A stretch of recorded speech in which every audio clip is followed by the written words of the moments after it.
Assalamualaikum teman-teman. Kami dari kelompok 1 akan menjelaskan tentang psikologi pendidikan dan pengajaran. Izin memperkenalkan diri, saya Salwajina Fasya, NPM 1913031017 dari Pendidikan Ekonomi kelas A. Izin memperkenalkan diri, nama saya Regita Saputri, NPM 1913031053 dari Pendidikan Ekonomi kelas A. Izin memperkenalkan diri, nama Sunarto, NPM 1913031055 dari Prodi Pendidikan Ekonomi kelas A. Langsung saja, let's move on to the video. Baik, kita masuk ke materi yang pertama, yaitu pengertian psikologi pendidikan. Psikologi berasal dari kata bahasa Inggris, yaitu psychology, yang merupakan dua akar kata yang bersumber dari bahasa Yunani, yaitu psyche yang berarti jiwa, logos yang berarti ilmu. Jadi, secara harfiah, psikologi adalah ilmu jiwa. Pendidikan berasal dari kata didik. Lalu, kata ini mendapat awalan me sehingga menjadi mendidik. Artinya, memelihara dan memberi latihan.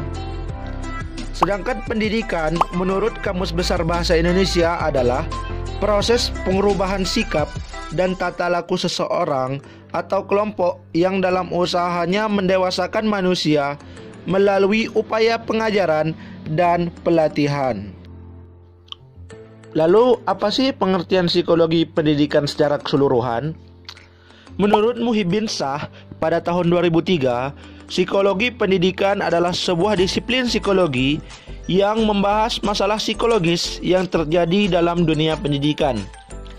Sedangkan menurut Whittington tahun 1982, psikologi pendidikan adalah studi yang sistematis terhadap proses dan faktor-faktor yang berhubungan dengan dunia pendidikan.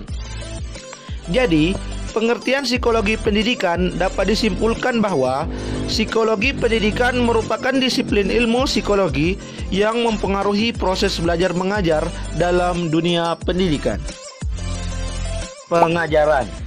Pengajaran merupakan totalitas aktivitas belajar mengajar yang diawali dengan perencanaan dan diakhiri dengan evaluasi. Dari evaluasi ini diteruskan dengan follow up. Secara lebih jelas dapat dikatakan pengajaran adalah kegiatan yang mencakup secara langsung yang dimaksudkan untuk mencapai tujuan-tujuan khusus pengajaran, yaitu menentukan entry behavior peserta didik, menyusun rencana pelajaran, memberikan informasi, bertanya, menilai, dan sebagainya. Saya akan melanjutkan penjelasan dari Saudara Sunarto, yaitu tentang pembelajaran. Pembelajaran adalah suatu proses yang dilakukan oleh individu untuk memperoleh suatu perubahan perilaku yang baru secara keseluruhan. Sebagai hasil dari pengalaman individu itu sendiri dalam interaksi dengan lingkungannya. Ada beberapa prinsip yang menjadi landasan dari pengertian pembelajaran itu sendiri, yaitu yang pertama, pembelajaran sebagai suatu usaha memperoleh perubahan perilaku. Prinsip ini bermakna bahwa proses pembelajaran itu ialah adanya perubahan perilaku dalam diri individu. Yang kedua, hasil pembelajaran ditandai dengan perubahan perilaku secara keseluruhan. Ketiga, pembelajaran merupakan suatu proses. Prinsip ini mengandung makna bahwa pembelajaran merupakan suatu aktivitas yang berkesinambungan. Keempat, proses pembelajaran terjadi karena adanya sesuatu yang mendorong dan ada tujuan yang ingin dicapai. Dan yang kelima, pembelajaran merupakan suatu pengalaman. Selanjutnya, saya akan menjelaskan tentang strategi belajar yang efektif. Untuk meningkatkan cara belajar yang efektif, diperlukan strategi yang tepat agar pembelajaran dapat berjalan dengan optimal dan seefektif mungkin.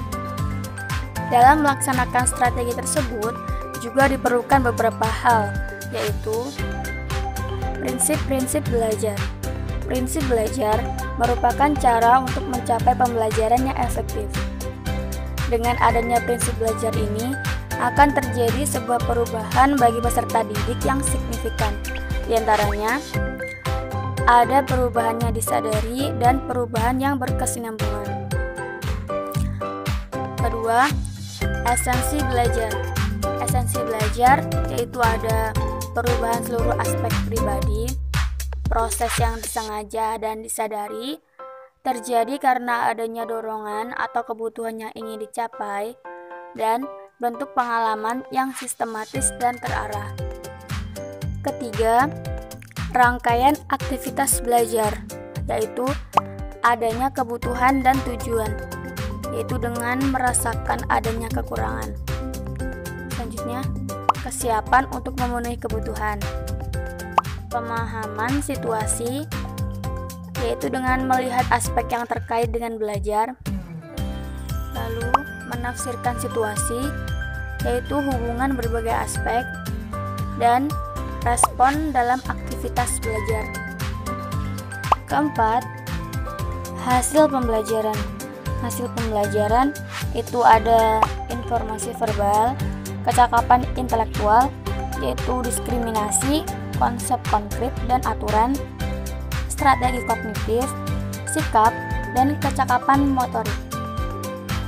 Dan strategi yang terakhir, kualitas belajar, yaitu ada belajar untuk menjadi diri sendiri, belajar untuk belajar untuk berbuat, dan belajar untuk hidup bersama secara damai.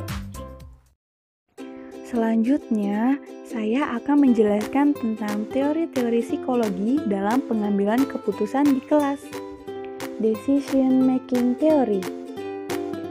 Teori ini menjelaskan bahwa individu dapat mengevaluasi untung atau rugi dan manfaat dari berbagai macam tindakan sehingga dapat memilih alternatif terbaik berdasarkan pertimbangan yang logis dan rasional. Selanjutnya, ada Expectancy Value Theory. Teori ini merupakan teori perkiraan nilai yang memperluas gagasan tentang teori untung rugi dengan menambahkan elemen penilaian kemungkinan bahwa kemungkinan masing-masing pilihan akan memberikan hasil yang terbaik.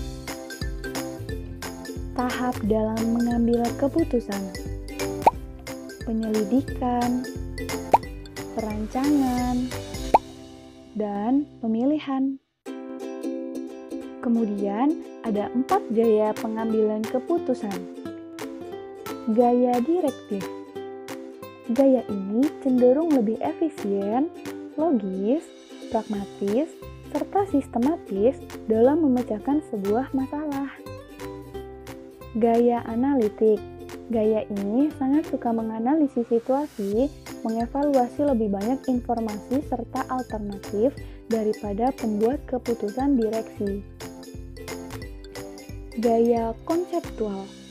Gaya ini memiliki pandangan yang luas dalam memecahkan masalah dan suka mempertimbangkan banyak pilihan dan kemungkinan pada masa mendatang. Dan yang terakhir adalah gaya perilaku.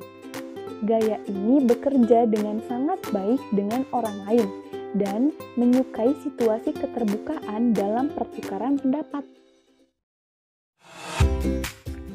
Wah, pembahasan kita sudah selesai guys. Semoga video ini bermanfaat. Jangan lupa pencet tombol like, comment, and subscribe. That's all from us. Goodbye and see you. Wassalamualaikum warahmatullahi wabarakatuh.